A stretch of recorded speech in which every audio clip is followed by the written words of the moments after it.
देखिए, अब मैंने एक्सरसाइज 2.2 को करने वाला हूँ। रैखिक समीकरण को हल करते हैं, ठीक है। मैं सरल तरीका से करने वाला हूँ, ठीक है। तो सबसे पहले हल करते हैं, सॉल्व। सबसे पहले मैं एक ही चीज को बच्चे डिस्कशन कर रहा हूं कि जब भी समीकरण में आपको फ्रैक्शन दिया हुआ रहे, चाहे एडिशन दिया हुआ रहे या सब्ट्रैक्शन दिया हुआ रहे, उसको बनाने के लिए हम क्या करेंगे कि अचर वाला पद को एक साइड और चर वाला पद को एक साइड कर लेंगे।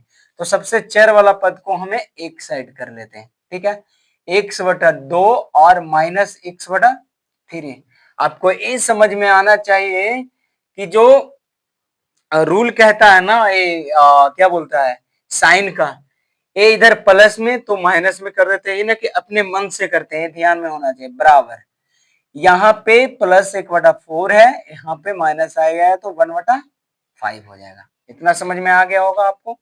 चलो, यहाँ पर एलसीएम आपको आ गया 6, 3 2 का एलसीएम यहाँ पे आएगा 3x, बट यहाँ पे आ जाएगा 2x बराबर, यहाँ पे एलसीएम आ जाएगा 20, 4 पचे 20 तो 5 आ गया, प्लस 5 चौके 20। चलो, अब इसको हम क्या करेंगे कि यहाँ पर घटेगा तो x आ जाएगा बटा 6 बराबर आपको 5 प्लस 4/20। अब यहाँ पे आपको क्या करना है, यहाँ पे x/6 को हमें 9/20 करेंगे, ये ध्यान में होना चाहिए। अब एक रूल है हमारा, आमने सामने गुना कर देंगे, ठीक है ना, ये ध्यान में होना चाहिए आपको। हमारा रूल ये कहता है कि आमने सामने क्या कर देंगे, गुना कर देंगे, मल्टीप्लाई कर देंगे। तो 20x बराबर 9 छक्का 54, ठीक है ना। अब x बराबर 54/20, आपको x बराबर यहाँ पे आपको आ जाएगा 27 दूना 54, 10 दूना 20, 27/10 आ जाएगा। अगर आपको इतना समझ में आ गया होगा तो ठीक है।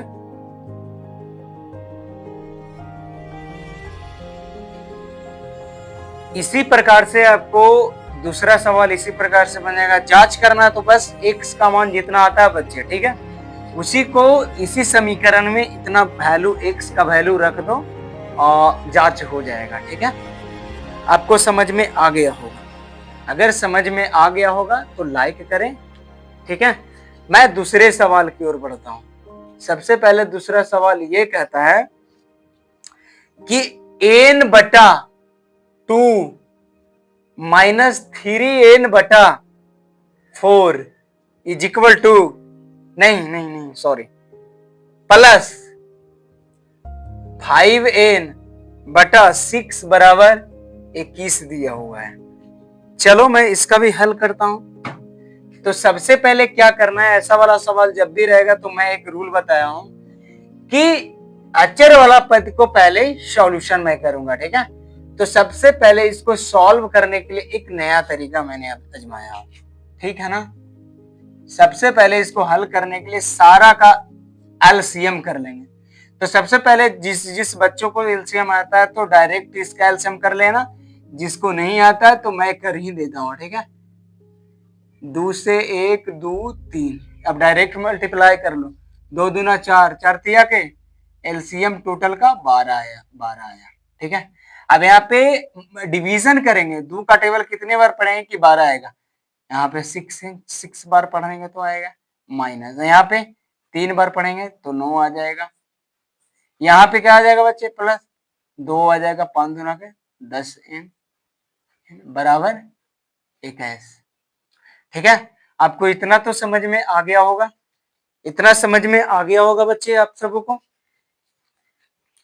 अगर इतना समझ में आ गया होगा तो ठीक है। चलो मैं आगे की ओर बढ़ता हूं। यहाँ पे आपको क्या करना है कि सबसे पहले यहाँ पे हमें जोड़ करें कि घटाव करें, यहाँ पे आपको डाउट आ रहा होगा, ठीक है सर, यहाँ पे हमें जोड़े पहले की घटाएं, यहाँ पे तो डाउट आ रहा होगा आप सबों को, ठीक है। तो इस डॉट को मैं क्लियर कर देता हूं।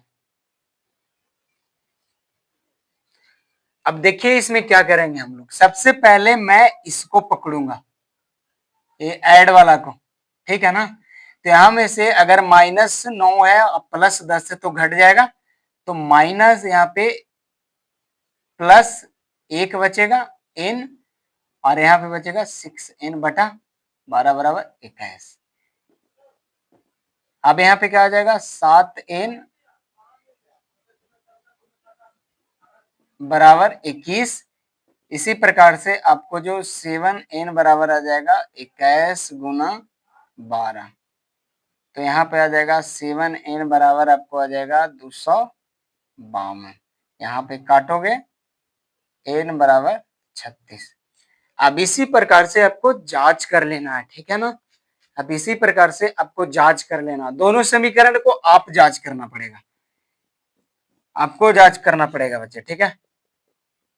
इसमें जांच कर लेना जिससे आपको समीकरण LHS बराबर RHS आ जाएगा, ठीक है।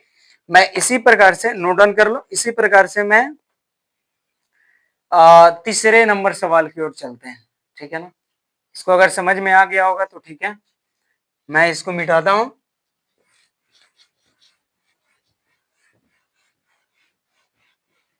चलो मैं तीसरे सवाल लेता हूं, तीसरा सवाल की ओर बढ़ते हैं बच्चे, ठीक है ना। यहाँ पे x + 7 -8x/3 बराबर 17/6 -5x/2 है। चलो मैं इसको सॉल्व करता हूं, तो एक ही नियम मैं अपनाता हूं, बस कुछ नहीं करना है। चर वाले वैल्यू को मैं एक साइड कर लेता हूं, कुछ नहीं तो 1 3, यहां पर माइनस है तो यहाँ पे प्लस आ जाएगा आपको। चलो अचर वाले वैल्यू को मैंने पकड़ता हूं 7/6 -7, कुछ नहीं तो 1। चलो मैं सॉल्व करता हूं इसको। सबसे पहले तीनों का एलसीएम कितना आएगा बच्चा, 3 दूना 6 आ जाएगा।